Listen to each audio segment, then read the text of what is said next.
will be recorded and put on Agent eLearning's YouTube channel. By registering, you will be kept in the loop for all future webinars. Now, I'd like to introduce my co-host, Meagan Campion, broker and landman, and our special guest, Cooke, senior TR instructor, broker, and fellow appraiser.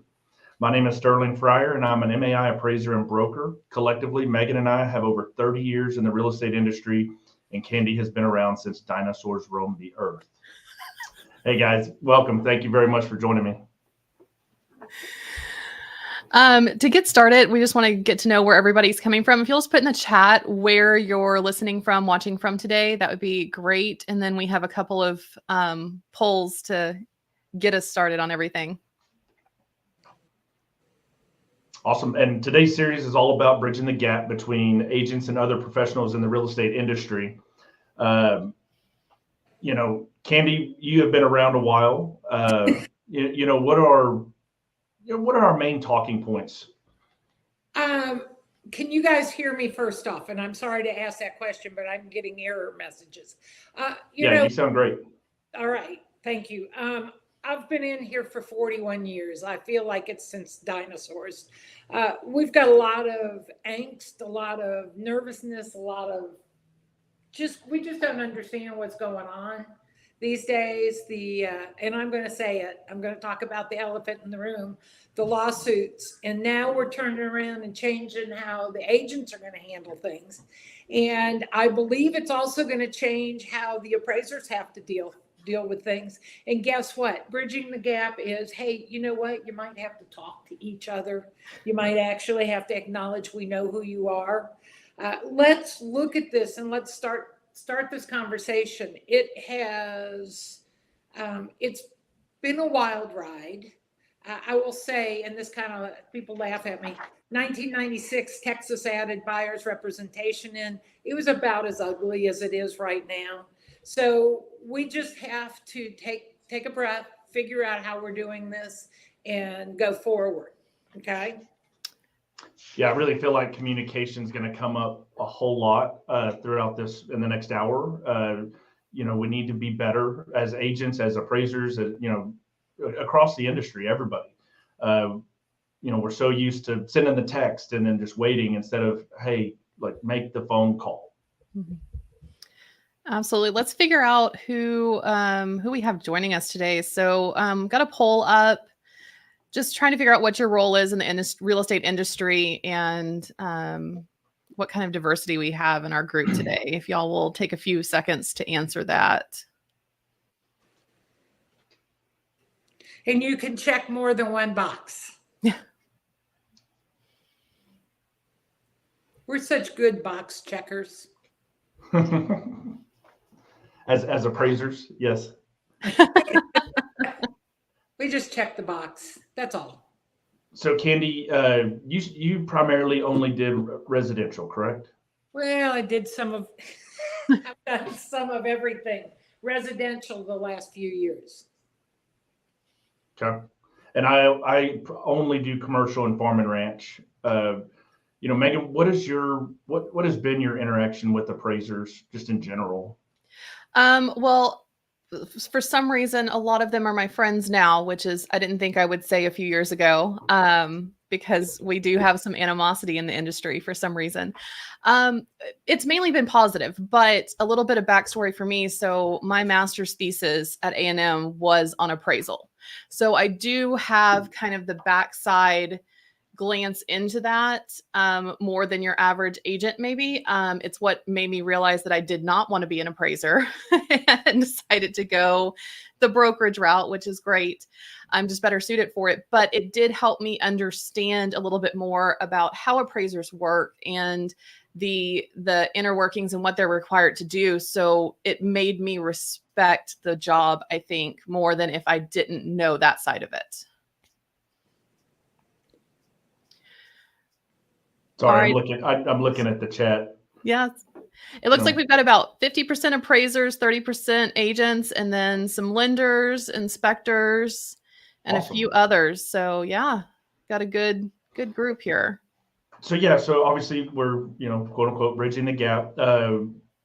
We did a monthly luncheon a couple of months ago here in San Angelo, and we had a panel. and we had an appraiser, an inspector, a lender, and a title rep. And the panel went so well. It kind of brought this idea because, from the agent side of things, we can always do better, right? And it's not just appraisers, it's communication with title, it's communication with the inspector, with your buyers, with your clients. I mean, all of the above. And, there was, honestly, it was probably a 20-30 minute panel, and we could have gone for 2 hours. And listening to the horror stories and, all of that is a lot of fun. It was very educational for everybody in attendance. One of the ones, let's just go ahead and rip the Band-Aid off, the misconception that you are not allowed to talk to the appraiser. Candy, what are your thoughts on that, and why do people think that? I've been jumping up and down about this. When we went through the 2008 debacle with predatory lending and everything, they tried to make it so that we were not being pressured.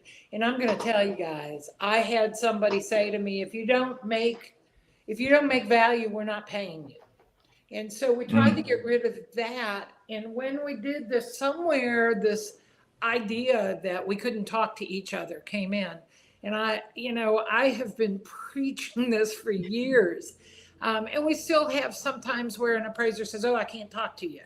Or we have the agent saying, oh, no, I'm not allowed to talk to the appraiser. Before the report's turned in, anybody can talk back and forth. We can't tell them that they have to come in at a certain value. If I'm a broker and I say, you got to come in at 225, that's not allowed. We need to trade this conversation back and forth. One of the things that seems to have happened over the last several years is, and I'm one of the old ones, guys. I will say I was an appraiser before there was licensing. We used to be friends. We used to hang out together. We played softball together. We went out and had lunch. We did everything. And they've split us apart. When the agents bring information to the appraisers, sometimes the appraisers say, no, I can't have that, or I don't want this. We all have a different hat we wear. The agents are trying to market this house, and they're trying to come up with a price that somebody's going to sign on the bottom line. And they can give us that information. The agents can give to the appraiser, this is how I came into this. This is who these people went and looked at these other houses. There's all of these things. And yet every once in a while somebody will say, oh, these agents gave us a 30-page packet. And that's their information. Okay. Ask them to do it as a PDF. It doesn't kill trees. It doesn't take up space. But you may find some really important piece in there. We've got to talk to each other. I don't want to see any appraisers get in trouble when they didn't know something and they say, well, nobody told me, or MLS was wrong. No, we got to get out there. We got to get out there and get it going. Okay? I think one of the biggest pieces that we miss a lot as agents is we likely have been inside those properties. We have been boots on the ground. And I've said it before, I'll say it again. You can't smell cat pee online, right? Nope. And we've all been in that house where the carpet was pulled up or whatever it might be. And sometimes, I'll say it nicely, sometimes the MLS photos don't properly reflect the condition of the property. And so if you can talk to that appraiser and say, this might not be a good comparable property because you've seen it and you've been in there, that's really great information to be able to give them because they likely have not been inside that home. Absolutely. Yeah, agreed. And in the commercial world, there is not that misconception. I talk to the borrower, I talk to the buyer, the seller, the agents, the lender, make sure that I have all pertinent information to do my job well. Mm-hmm. And in the commercial world, I've never had an agent say, I can't talk to you. And I see it a lot in the chat. We can't talk about value. We're going to say it again and again and again. If you're trying to influence it, we will shut it down. But I want to talk to them. Like, they are buying the property or selling the property. They are going to know the most about it. It's saying it translates so well into residential as well. Is talk to people. There's nothing wrong with it. So I know we're harping on appraisers a lot because we have two of the best in Texas sitting here with us, but I'm gonna do a quick poll really quickly. Who do you feel most disconnected from in the real estate transaction? And I kind of have an idea of who's going to get thrown under the bus here. But that way we can kind of talk about ways to have those discussions with all the different players and not because, it's not just the appraiser and the real estate agent. There's disconnect everywhere. Yeah. So going back to the panel that we had, one of the more interesting conversations I had was with the title company rep. And I asked her, I said, what can agents do better to make your life easier? You want to know what her answer was? Fill out the contract. Like, there are blanks in there that you need to put things in. Buyer and seller information. Fill out the broker page in its entirety. Like, I've gotten contracts this year that it's just like, oh, I didn't feel like putting that in. Can you do it on your side? And the title company needs that contact information to do their side of communication. Absolutely. All right. Y'all made a liar out of me. So 32% of you said lender, 14% title company, 21% title company, 19% insurance agent, 10% inspector, and 18% in appraiser. So let's talk about this. Let's talk about the title company. What are some things that we can do to help have that conversation or to make their jobs easier? Got very quiet. Candy, I'll defer to you. No. My microphone was messing with me. We talk about the contracts, or I'm going to say contracts and forms, because we've got both of them going on right now. We need to convey information to all of the parties involved. I actually have a class that I teach about, and I think we came up with about 45 different people who are involved in these transactions. Why don't we have something, a form or something that says, okay, the insurance agent is going to be this, and the title company is going to be this, and then you have the title company who doesn't communicate with certain people. It takes a village to get a transaction done. And one of the things that I say to people is that the buyer wants to buy, the seller wants to sell, and the agents and everybody else screws it up. Ooh, I did. Absolutely. I threw all of us under the bus on that. We've got to communicate.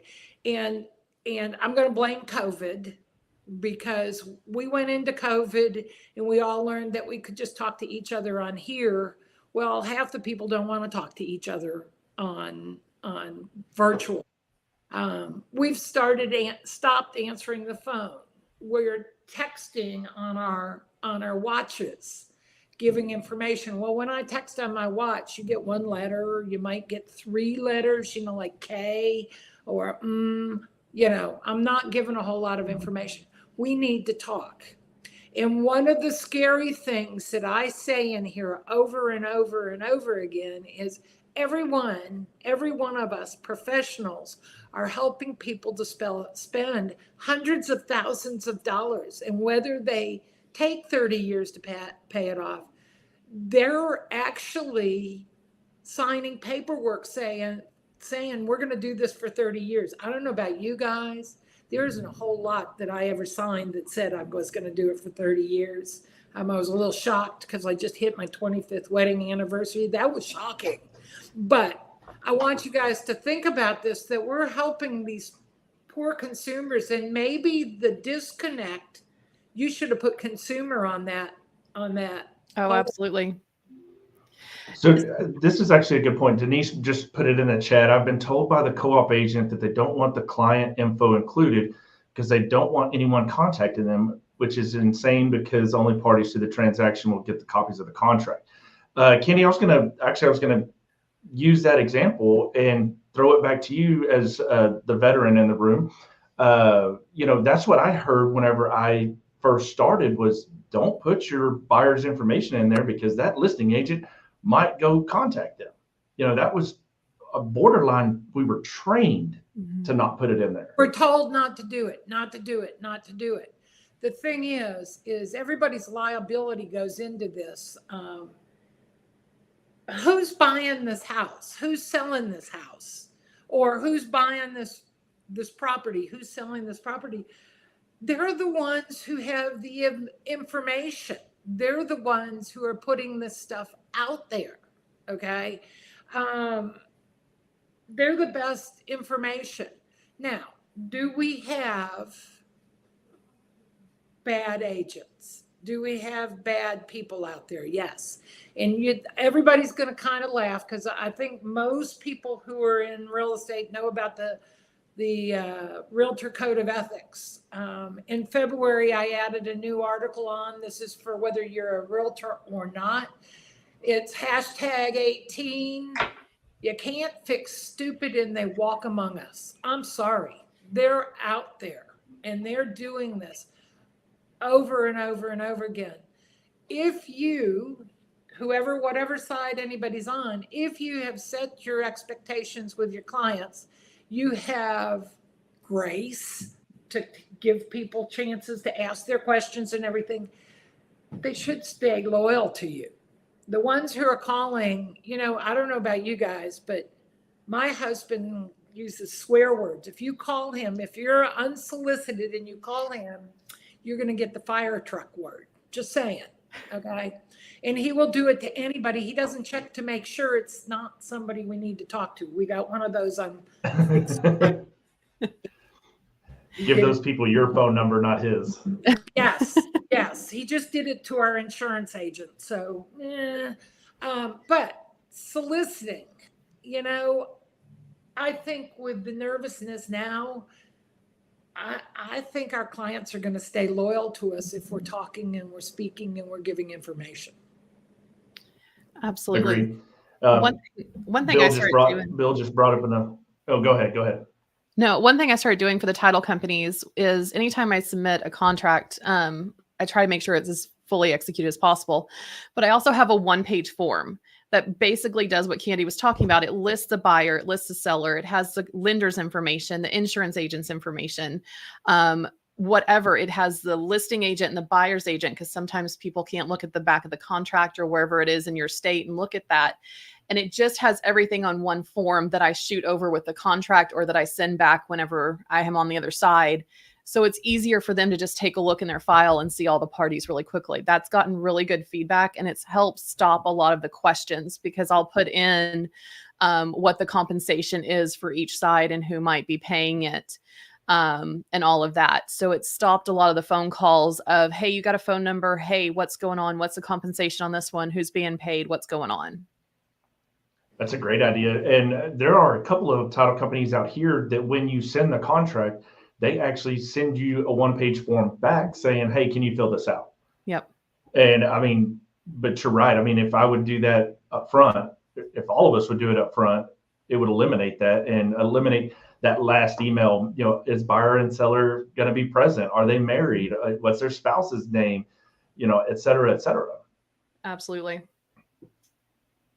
So Bill touched on, it would be great if realtors would take the time to fill out the MLS, the MLS listing data. As an appraiser, I don't go to all the open houses, so the listing sheets and photos are super helpful. I assume that thorough MLS listings would help fellow realtors and the public as well. I 100% agree with that. It drives me nuts when the public remarks and the agent remarks are both blank.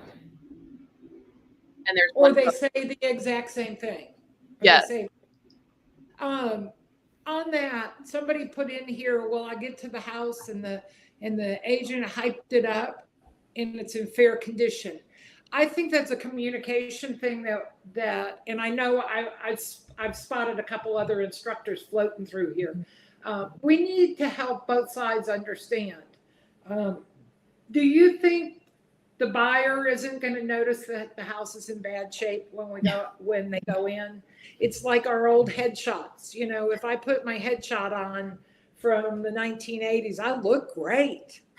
I don't look like that anymore. Okay, so we need to make sure that we're being truthful and fill out that information. One of the other things, and I'm reaching out to my appraisers saying volunteer to work on the MLS committee. I know it's ugly and sometimes everybody gets frustrated with it, but you know, a lot of times agents don't know anything about what the appraisers need or what they're doing.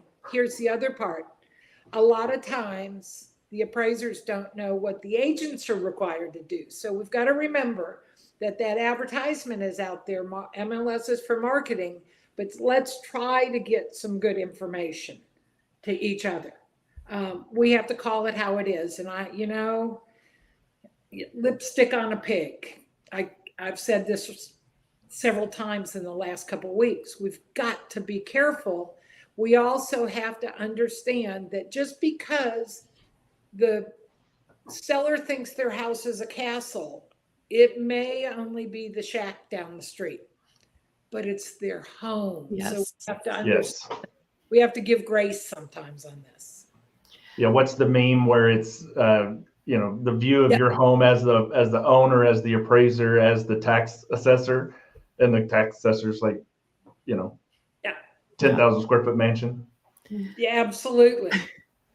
Karen Kelsey asked if we could go in and put comments to the listing about repairs, concessions. I've done that before. I've gone back into private remarks and in bold said appraisers, and then any information that I think that they might need to know about the transaction. If it, for some reason it wasn't arm's length or whatever it might be, if there were concessions, if there were things they needed to think about that would help them. I have done that before marking it as sold, so that information stays with that after the fact. Absolutely. Yeah, same here. I had one sell, whatever the number was, call it $100,000 less. And I put in there, before you use as a comp, know that this was sold to a family member at a discounted rate, for cash or whatever. And I've had appraisers call and say, hey, what was going on with this? And they were able to make a market conditions adjustment or a transactional adjustment for that. We see it so often when people are giving information. We just we all need to be educated. One of the things is the appraisers are required to give descriptions on condition and quality following a set of definitions. And I know when I'm teaching and I put those definitions out there, people go, what is this? Well, welcome to our world. Welcome to what's going on. So, okay. So when we talk about it and we're talking about how do we talk to each other, I really wish that we could spend some time being nice to each other. And last year I kept saying, give grace, give grace. This year I said, set expectations. But I'm seeing there's some awesome people in the chat running by here, people I've known for years. And we need to give our expertise. I never thought I'd be one of those old people. But I am, and I'm turning 69 on Saturday. So woo, I am that person who sat out there and going, I've been in business for 40 years and I'm not. We need to all work together.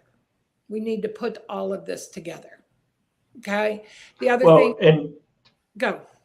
No, and to your point, with the changes that are coming for all of us, we need to be kind and show grace and understand that the ones that have been in for 40 years are going to have, a harder time adjusting to what we have to do moving forward. Is that a fair?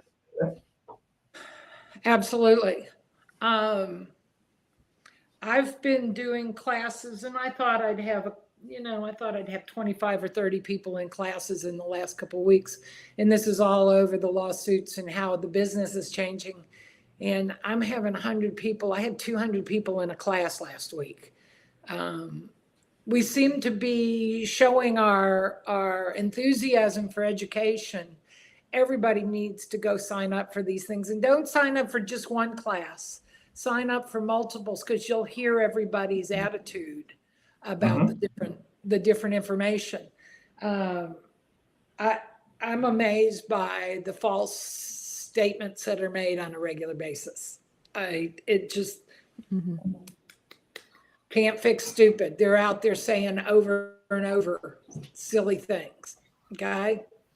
All right. So Meagan. Yes, ma'am. Frustrations with us as appraisers? Well, I had 4 appraisals due on properties that I have on the same day a couple weeks ago, and that was a little nerve-wracking. But 2 of the appraisers called me and said, "I don't have access to your MLS. Can you send me all the data?" And I said, geographical competency is a thing. Well, I work that area all the time. Great. Why don't you have that MLS? Well, there's too many for me to pay for. Great. I'm a member of 8. I didn't misspeak. I'm a member of 8, because we're in an area that just kind of overlaps, and so I had to have some difficult questions, and one was very nice, one was not as nice. And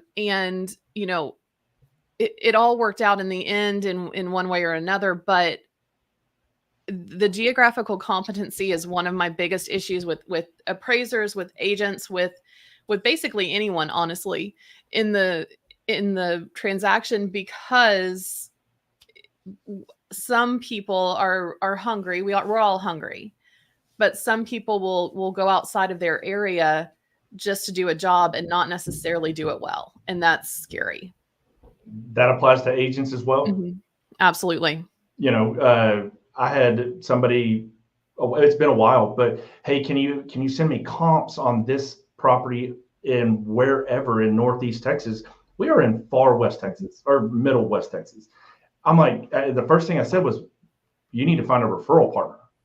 Like, yep. you don't do this. And they still did it. And it's very frustrating as on the broker side. Mm-hmm. And then on the appraiser side, you're exactly right. Like, if I get a job or a request for a job in, say, Tyler, and I'm not bidding on that. I have 3 partners. One of them is in Dallas. He's bidding on that. I am not touching that with a 10-foot pole. Well, and my other thought about that too is when you do that, whether you're an agent, appraiser, whatever it is, the person you're reaching out to then controls the narrative, and their narrative may not be the truth. So you may get something that says, this is the best neighborhood. Everyone's dying to get in here. Only a couple of homes have sold in the past few years. It's the best house in the neighborhood. If you aren't geographically competent, you have no way to verify that information. And Absolutely. So you're relying on information that you're getting from another source. So what was there's a story out there. Is it Liberty Hill or somewhere right outside of Austin that has a specific neighborhood that runs out of water? I can't remember the exact. No, it's Spicewood. There you go, Spicewood. Runs out of water on a regular basis. Keep your fingers crossed, because we had enough rain that the lake's going up, but it's only up like a couple feet. Okay, when the lake's not up, they don't have water access. If you don't know that, it's not putting your boat in, it's having something to drink. We need to know about that. I lived out in the Island Lakes area, out in the hill country, and there's all kinds of stupid things that happen out there. We need to know about it. And I actually, when I was teaching a class, this girl said, "Oh, I was really desperate. I needed to get I needed to get some deals going. So I sold this house out on one of the lakes, and I said, oh, how'd the septic inspection go? And she goes, what septic inspection? The river authority requires a septic inspection, and you can get red tagged and nobody can live in the house until all of this is taken care of.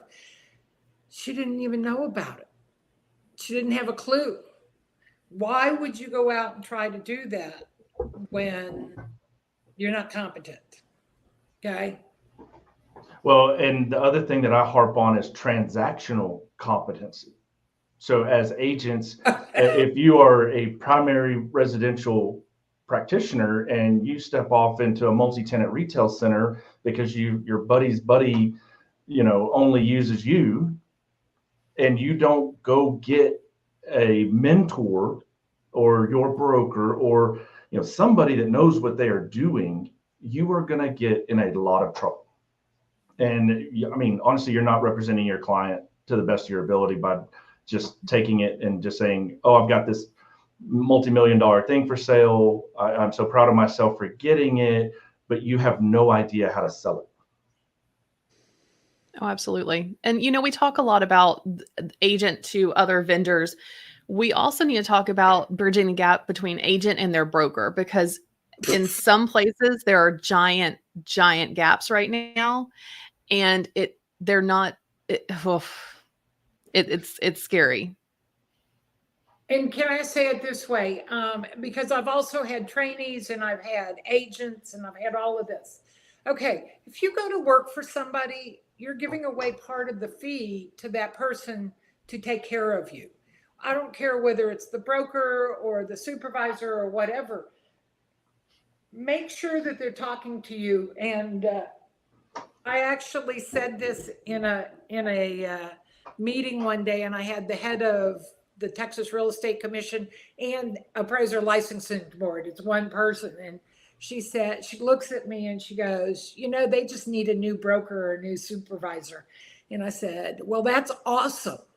And I said, can I just quote you, because I got a complaint against me for saying that to somebody one time. I think you need a new broker. And the broker said that I was trying to recruit. Talk to your brokers, talk to your supervisors, talk to people, have a network, reach out to people. And if your person who's supposed to be guiding you says, I don't have time, or I don't know what you're talking about, or any of that, go get a new one.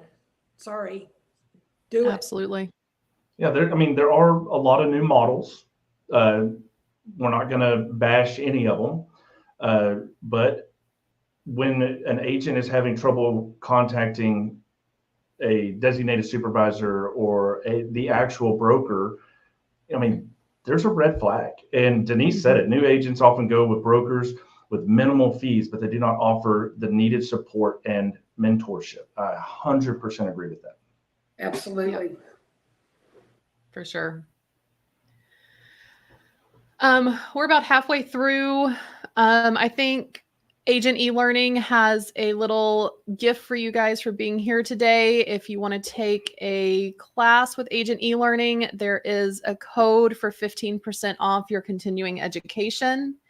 AEL15, you can use that on any of the classes. Candy is an instructor for Agent eLearning, and she's phenomenal.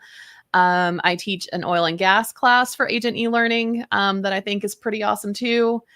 We're volunteering Sterling to get in there, so he'll be there soon. But we'd love to see all of y'all in our classes soon. So Candy, there are a ton of comments in the chat about AMCs. Mm-hmm. So let's just step off into this. I don't deal with, I have third party people that lenders hire to bid it out, but I think the communication's way better. We do a lot of work for these people. We submit the report to them. They do their review. More often than not, they are MAIs or, well tenured appraisers that, don't just open it up and just rip you to shreds. If there's if there's a problem, they'll call you. They'll want to talk about it. If I get a long review back, I'm able to respond back. No, I actually addressed this on page, 150, whatever, or put in my thoughts as to why I didn't do what they thought, or vice versa, or say, hey, great catch. I'm going to get this amended and fixed. They're never, ever asking about value. I'd say 99% of the time, they're not asking about value or anything. They're just the completeness of the report and the final product being as best as possible. Being that I've never dealt with a residential AMC. Let's talk about AMCs. This is a business model. I want to say I started working with AMCs, and it must have been about 1994. They were put into place to serve a need because, anybody noticed that we have some big states around here. Texas is kind of big. We have some other ones. Colorado, you spread out across. California, you're long, lots of area. The AMCs were put into place to provide appraisers when nobody could find an appraiser for an area, because the lenders, when they order an appraisal, this is prior to internet. I believe Google was 99, something like that. So when we start, they would call me on the phone and say, do you go to whatever? I grew up in Pennsylvania and I now live in Texas. And so I actually went and got 2 maps that had the same measurements on it. And one was Pennsylvania and one was Texas. And I'd say, pull out your Texas map. This is the same scale as the Pennsylvania one I sent. You're asking me to drive from Pittsburgh to Philadelphia to do a land job, a vacant land job. Doesn't make sense. I educated back and forth, and I worked with one for years on this because I worked very weird areas, very rural areas. And I'd say, no, I don't go there. And I found resources for them. Then we had our favorite, unfavorite jerk, Andrew Cuomo, who thought he was helping us, I think. And he put the appraisal management, he proposed a model that fit the appraisal management companies to go in between and make it so that time that the person called me and said, I'm not paying you if you don't make value, they weren't allowed to talk to me anymore. Okay. But the problem was the model was set up without any profits for the AMC. So the fee went to the AMC, and the AMC said, hey, we got to make some money. So we're going to pull money off the top of this, and then we'll pay the appraiser. And sometimes, and I know some appraisers get really angry with me, but sometimes we have appraisers who need to take a job, even if they don't like it, because they have to pay their mortgage, they have to pay their kids' school fees, they have to pay their medical bills, they have to pay all of this stuff. So we all get to, and I'm going to go back to antitrust. Everybody gets to do whatever they want. Okay, we can't force people to do one thing or another. But the AMCs came in, and the lenders saw it as a way for it to work. We fought and we fought. I'm also going to tell you that in 1991, the appraisers threw themselves under the bus and got driven over because we decided we didn't want to be any part of NAR. We voted ourselves out. There's 80,000 appraisers in the country, and there's 1.4 million realtors. Who has the biggest voice? Who has the way to fight? So I'm on the committee. I think Jeff Morley, is on the committee, or his dad's been on the committee with me at NAR. We're trying to have a voice out there and to get this resolved. Our fees go up and down, up and down. We're seeing this in every facet of the world these days. The AMCs, we don't like them.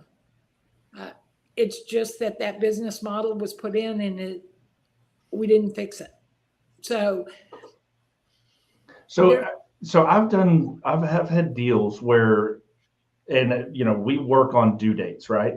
And it's a hard and fast rule. And in our business or in my personal practice, I've had multiple deals where I don't even know who the appraiser is because and I reach out to the lender as a buyer rep. I reach out to the lender and say, hey, seller's agent or the listing agent has not been contacted by the appraiser.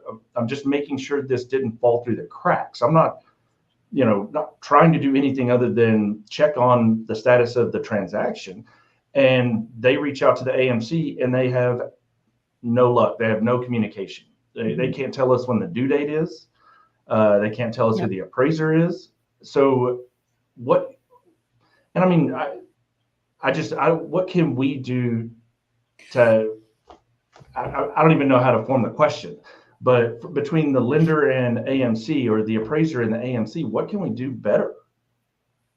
If it's a listing, I hate to tell you, I really hate to say it because I have people call and yell at me. Take the lockbox off the house. So the appraiser has to call to get into the house.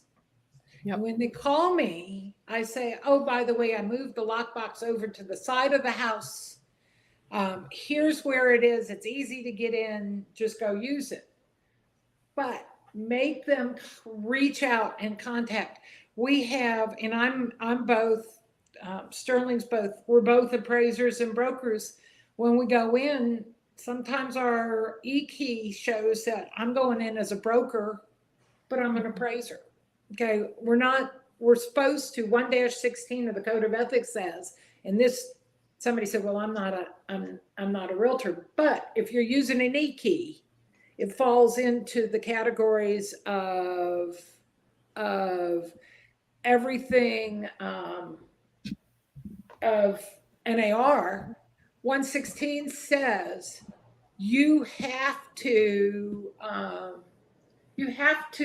call and make sure that the seller's all right with you coming in. It's their home. Okay. It's a good way to get shot. Yeah. Not everybody hears from Texas. They don't understand that. Well, okay. Sorry. I can't fathom the idea of an appraiser just showing up unannounced. Like, I guess that's a thing. They do. They reach out. Yeah. I mean, I tell people in my classes, I've had a gun pulled on me twice and I was supposed to be there. Had 2 guns. Not a very pleasant experience. Both times I had set an appointment. They didn't expect a woman. They didn't expect somebody's grandmother to show up. So I'm just saying that, So they pulled a gun on the grandma? The gun? Yeah, they did. And I even drove a Volvo station wagon. Come on, I am the epitome of being a grandmother. Okay. We go through this and I love it. Brent just said the AMCs are telling the appraisers not to discuss the timeline. And I've gone back to the AMCs and said, look, I live in a state where people are most likely to shoot you. And I'm going to tell people when I'm coming and I'm going to tell them what I look like and I will show them my driver's license if I need to. We do all of these things because I kind of like being safe. Just saying. Yep. I'm still laughing about the gun getting pulled on a grandma. Look, everyone's seen Breaking Bad. You can't can't go by looks anymore, guys. I mean, just can't do it. Can I address something? Something just popped up. And it said, absolutely. Joellen said, I don't like playing Find the Lockbox. If you just call, hopefully the agent will answer and tell you where the lockbox is. This is somebody's private residence. And I understand that you want to be able to go in and do your job and they want to sell the house. But we're finding that people are going into other people's houses without permission. So one of the ways, I know you don't like it when I say it, but one of the ways I can prevent people from just walking up to the front door and hitting that key is by moving it out of the way. So you have to know where it is to go get it. Permission to enter somebody's house. 116 and 39 both say that. And So, guns. and guns. What does that phone call look like, Megan? I mean, okay, so an appraiser comes to, goes to your property, walks through it. We all get the email that says, Candy, access the lockbox at this time, and, et cetera. You're picking up the phone right then and calling. What does that phone call sound like? So that phone call sounds like the consumer is being harmed. I need to speak to someone at the lender immediately, because 9 times out of 10, if the appraiser hasn't called me directly, I don't have their contact information. Or if I do, at that point, they're not going to answer their phone. True. Okay. And so I'm on the phone with the lender talking about, this is dangerous. What's going on? I need to talk to someone. The problem is, because there is such a disconnect and there's so many different steps, sometimes you can't even get to someone to talk to about it. If the appraiser is not going to answer their phone, and the bottom line is they've already been out there, what can you do? I mean, short of filing criminal trespassing charges, True. what really is there to do? And so it's really, really difficult when it's at that point. Luckily, I've only had it happen one time in my career, but it's difficult to do much about it, because by that point, it's your word against theirs. Maybe they say they tried calling you. You can't prove it. Candy always has an opinion. Here's the thing. I say make it so that the appraiser has to check in. Mm-hmm. Absolutely. Assuring to the homeowner that somebody's coming in this house. Number 2, that's when the agent can say, hey, I got this packet of information for you. I'd like to get it to you before you go out there. So you don't have to keep going to do research or going back out because you didn't know to look for something. Send the stuff over. And I tell everybody, don't send paper. PDF it. PDF it. Send it over. But if you don't talk to them, they don't have any way to send it to you as an email. Get the information out there. Who knows most about that house? The seller and the listing agent. Get the information from them. And I'm going to tell you, throw out the information you don't like. Okay. Do your research. But what are you going to say when you're in front of the judge and somebody holds up this packet and say, I gave them 25 pages, but they didn't look at it. And I told them that this was in there and this and this and this. What are you going to say to the judge? I don't know. Absolutely. I don't know. So Debbie asked, appraisers are required to set an appointment? Question. And then, is there a requirement to set appointments? 1-16 or 3-9 of the Code of Ethics says we have to do it on the terms set forth by the owner. I think that's pretty clear. So if the owner says, I want an appointment, then guess what? Yeah, need 2 hours notice to put up, the big German Shepherd, or the 4 kids need to get out. I mean, common courtesy. Well, and the thing to remember too, in my area, my listing might be an hour away from me, because I live in a very rural area. That doesn't mean it's outside my geographical area. It just means, there's a distance. And so for a lot of these appraisers in my area, they're driving quite a ways. And so if they don't make that phone call, they risk driving for no reason. And just so that everybody understands, I bet she's got a gun in her car also. So and on my person, it doesn't just sit in my car. Appraisers, we're not picking on you, because I've gone through trying to schedule the appointment. Agents, answer the darn phone. I almost said the wrong word. Answer the phone. Answer and tell people what's going on. appraisers, agents, everybody, get this. They're taking a lot of the information out of MLS. How are you going to find out about it? You're going to have to call people. Oh, wait, you mean I actually have to pick up the phone and talk to somebody? Mm-hmm. Absolutely. The best advice I got in this business when I started was, if you answer your phone, you will have all the business you want. And that goes across the board with anyone. And it's just, I don't understand when I can't get a phone call back. And there's always extenuating circumstances. We always have to give some grace. But a quick text message of, hey, I can't talk right now, I'll call you back. Or, hey, can you call this person? They're filling in for me. Something. So whenever I first started, right out of A&M, it was king, email, email was king. We didn't really have texting. We had some, but not a ton. And it was on like a BlackBerry, and you had to scroll. Oh yeah, BlackBerry was the thing.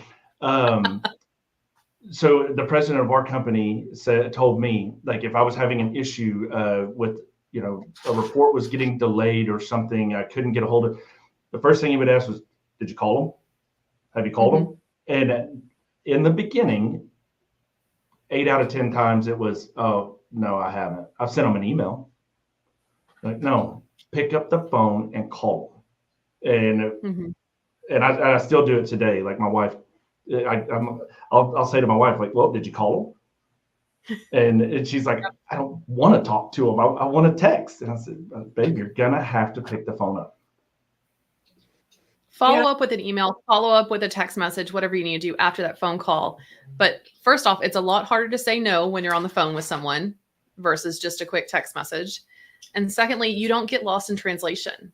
There's no, things can sound bad over email or text message, and they may come across much better.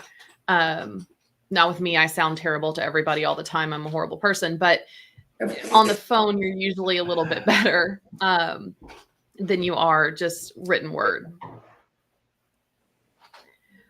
So we've got about 8 minutes left. Can we talk about lenders? How we can be better with lenders? Oh, let's bash lenders. What do you call underwriters, like Candy? Yeah, you guys are throwing me under the bus. Everybody who's here, you're probably agents or you're appraisers. So I was standing up in front of a fairly large room of people with Sterling and Meagan and I and one other appraiser. And I said, the underwriters, the trolls under the bridge. And at the first break, this woman walks up and says, by the way, I'm an underwriter. I wanted to die.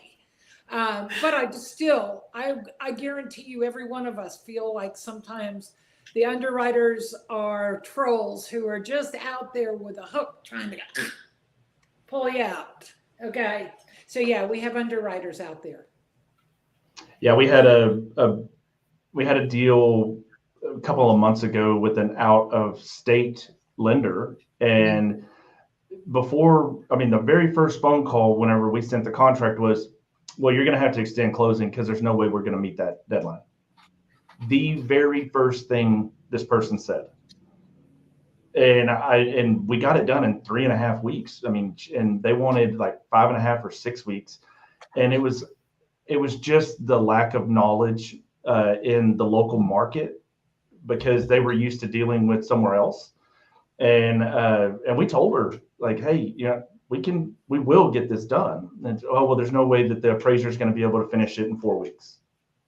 Well, yeah, they finished it in 1 week. And so, I agree. That goes both ways. Everybody has their favorite local lender that knows everything, that is just top notch. But when, having to deal with the out of state or out of county lender, there's going to be some challenges. But I think that's also where communication comes in. So like if I have a buyer that comes to me and they're already approved by a lender, before I ever write that contract, I'm on the phone talking to that lender, introducing myself, asking what their process looks like, if there's anything that they prefer to see, timeline or anything like that. And 9 times out of 10, that will fix issues you might have. And then also open the door. So when there is a problem, you have that communication already open. Or you can go back to your client and say, look, I just got off the phone with the person you're pre-approved with. We can rock on and keep going, but here are some red flags that I heard during our conversation. Absolutely. I had a lender, I was doing a deal up by Wichita Falls, so North Texas, pretty big deal. And the lender emailed me. She told me in the very beginning, I will email you or call or text you, whatever form of communication, didn't matter, Tuesday morning at 9:00 every week. And it was an amazing transaction because I knew, even if it was no update, I knew she was on it, and it was the easiest deal I've ever done. Mm-hmm. All right, I'm messing with my computer and I'm having problems. So you guys talk. No, you're good. You want to do horror stories? No. Yeah. What? Well, I think one of the funniest. Go ahead. No, go. So I think one of the funniest things that happened, Candy and I were on an appraisal panel a while back. Why I was up there, who knows? But one of the appraisers, David, on the panel with us said, I've never met an appraiser that tried to kill a deal. And my knee-jerk reaction was, I have. But I've also met an agent. I've also met a lender. I've also met whomever it might be. And Candy says all the time, we've got to take a step back and check our egos, because it's not about us in any way, shape, or form. And we've got to realize it's about the buyers and the sellers, and they are the only ones that matter. All right, I give up. I can't see you guys, but I'm just gonna say it. I always tease David. I throw everybody under the bus. Thank God most of you guys aren't anywhere close to me, so that I can't voluntold you like I do all of my friends. But I make people get out there and interact. And one thing I do is I quite often ask the appraisers, how much extra do you get for busting a deal? And everybody kind of just looks in horror at me. Mm-hmm. But you know what? People think that about us. People think that about appraisers. People think that we're doing those kind of things. We're not. I actually was asked recently to present about fair housing, and my appraisers are going to know exactly what I'm talking about, because we keep getting accused of unfair housing. So I'm standing in front of this room with somebody from Washington, and he goes to introduce me, and he says, okay, everybody knows that we run into appraiser.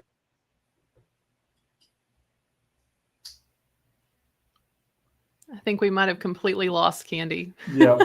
So Big Brother was going to censor her. She said Washington. She said Washington, and they just stopped. Like, nope, pull the plug. Dang underwriter, pull the hook.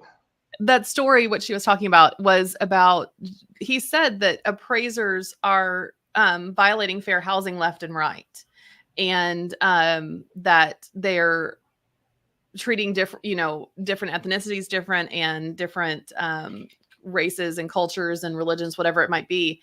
And Candy is sitting right there, and this is the conversation that she's having to start this fair housing conversation with. So I have never seen that in my business in any way, shape, or form from an appraiser. And so that it's difficult that y'all are having to deal with that in your industry. I know we deal with it in the real estate side of things as far as agents, but appraisers are definitely getting harped on a lot for that right now. It's just never something that has even crossed my mind. Mm-hmm. No. And we're transactional, we're data driven. It's just not something that is even on my radar. Oh, she's back. No. So we finished. I could hear you guys. Hear you guys. You said Washington, and we thought the government shut it down. Yeah. Oops. Man. No. Well, and in your defense, appraisers don't like anyone. So it doesn't really matter, what they look like or where they come from. Y'all just don't like anyone. So there's that. So the thing is that what I say is, you know, after I've done 15,000 appraisals in my career. I could care less about who lives in a house. I barely remember the houses. Okay. They look at us as being grumpy, or they look at us as being not caring, but we're not looking at your really cool artwork or your colors or anything. It goes right over my head. I'm looking to make sure the house is there. That's my big thing. Yeah. And whenever you cut out, I said that we're very data driven. We look at the data. We don't care what's in the house. That's for us frou real estate agents to look at, right? Absolutely. So there's one person I want to call out on here because it's somebody I've called for years. Leland Hill, I just saw your name go by. Thanks for coming in. I really like the fact that some of my buds who have been around for years with me are showing up in these. Thank you. Thank you for being here. Absolutely. And Candy, thank you so much for taking time. I know you've got a very, very busy schedule. Do you have any classes coming up that you'd like to plug? Tomorrow. Or do we have enough time? Tomorrow I have to do RPR and how to do a CMA in there, and appraisers, you might want to get a look at that darn program because it's got some really good data. So I've got that. I've got classes every day, it seems like. So do you teach a class on measuring? We had an ANSI class. I don't teach a specific ANSI class anymore. I just teach about it in my CMA classes about how we're required to measure our houses. And I'll show people all the time how to do this. So. It was just something that popped up that we have issues with as well, but it is 12:01. Meagan, thank you so much for co-hosting this. And Absolutely. Candy, again, thank you so much for voluntolding us a year ago, 2 years ago. And, this has been a lot of fun, and I look forward to the next one. We will put out more information on it. Again, it's going to be up on the Agent eLearning YouTube channel. Click like and subscribe.